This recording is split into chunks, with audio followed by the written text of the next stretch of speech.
Shalom, renungan harian bagi kita pada hari ini diambil dari Yohanes pasal yang ke-6 ayat yang ke-25 sampai ayat yang ke-35 dengan perikop roti hidup. Saya akan membaca ayat yang ke-26 bagi kita. Yesus menjawab mereka, "Aku berkata kepadamu, sesungguhnya kamu mencari aku bukan karena kamu telah melihat tanda-tanda, melainkan karena kamu telah makan roti itu dan kamu kenyang."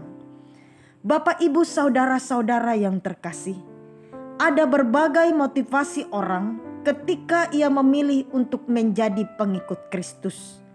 Motivasi menurut Kamus Besar Bahasa Indonesia adalah dorongan yang timbul pada diri seseorang secara sadar atau tidak sadar untuk melakukan suatu tindakan. Dalam Yohanes 6 ayat 25 sampai yang ke-35, Tuhan Yesus tahu apa yang menjadi motivasi orang-orang yang mengikut Yesus pada waktu itu, seperti yang telah saya baca di dalam ayat yang ke-26. Tidak dapat dipungkiri memang, kehadiran Yesus menjadi jawaban dari pergumulan orang banyak pada waktu itu. Bayangkan, ketika orang sakit, Yesus hadir dengan mujizat penyembuhannya. Ketika ada yang kerasukan, dengan perkataan yang mengusir roh-roh jahat. Bahkan dengan pengajarannya, ia berani menentang pengajaran dari ahli-ahli Taurat orang-orang Farisi yang ada. Semua yang dilakukan oleh Tuhan Yesus adalah hal-hal spektakuler yang menurut orang-orang pada waktu itu sesuai dengan pergumulannya masing-masing adalah jawaban yang mereka nantikan. Dan hal ini membuat tujuan utama dari kehadiran Tuhan Yesus tidak dapat dimengerti dengan baik oleh mereka. Melalui pengajarannya tentang roti hidup, Tuhan Yesus menegaskan bahwa kehadirannya di tengah kehidupan umat manusia tidak berbicara semata tentang pemuasan kebutuhan jasmani, melainkan hal lain yang jauh lebih bernilai, yakni kekekalan. Bukan sekadar roti yang dimakan dan memberi rasa kenyang sesaat, tetapi roti hidup yang memberi kehidupan bukan hanya saat ini, tapi kehidupan dan keselamatan kekal. Bukan roti buatan manusia, tapi roti sorgawi yang berasal dari Bapa, yaitu Yesus Kristus, Juru Selamat kita.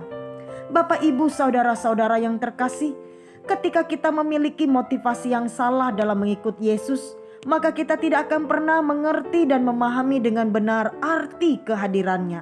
Oleh sebab itu, kita harus memiliki motivasi yang benar. Untuk memiliki motivasi yang benar, kita harus mengingat beberapa hal ini. Yang pertama, membuat mujizat bukanlah tujuan utama kedatangan Yesus. Mujizat-mujizatnya adalah serangkaian tanda yang memperjelas dan mempertegas bahwa Yesus memiliki kuasa dan kuasanya berasal dari Bapa. Jadi, kalau kita mengikut Yesus dan percaya karena ingin mendapat mujizat, maka hal itu salah dan keliru. Dengan atau tanpa mujizat, kita harus tetap mengikut Dia dan percaya kepadanya. Yang kedua, mengikut Yesus bukan berarti kita tidak akan punya masalah atau pergumulan. Karena selama kita hidup di dunia ini, kita pasti akan menghadapi masalah dan pergumulan. Kita harus ingat, jika masalah dan pergumulan Tuhan izinkan kita alami, berarti melalui masalah dan pergumulan itu Tuhan ingin membentuk kita menjadi pribadi yang Ia inginkan. Yang ketiga, mengikut Yesus membuat hidup kita selalu diberkati.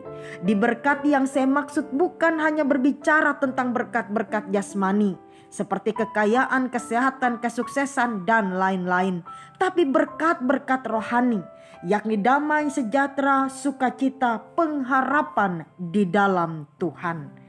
Jadi akhirnya, Bapak, Ibu, saudara-saudara, sebagai orang yang percaya, pengikut Kristus yang setia, mari kita terus memperbaharui motivasi-motivasi hidup kita dalam mengikut Tuhan, sehingga Yesus Kristus sang roti sorgawi, roti hidup, benar-benar menjadi makanan rohani kita yang membawa kita berkenan di hadapan Bapa.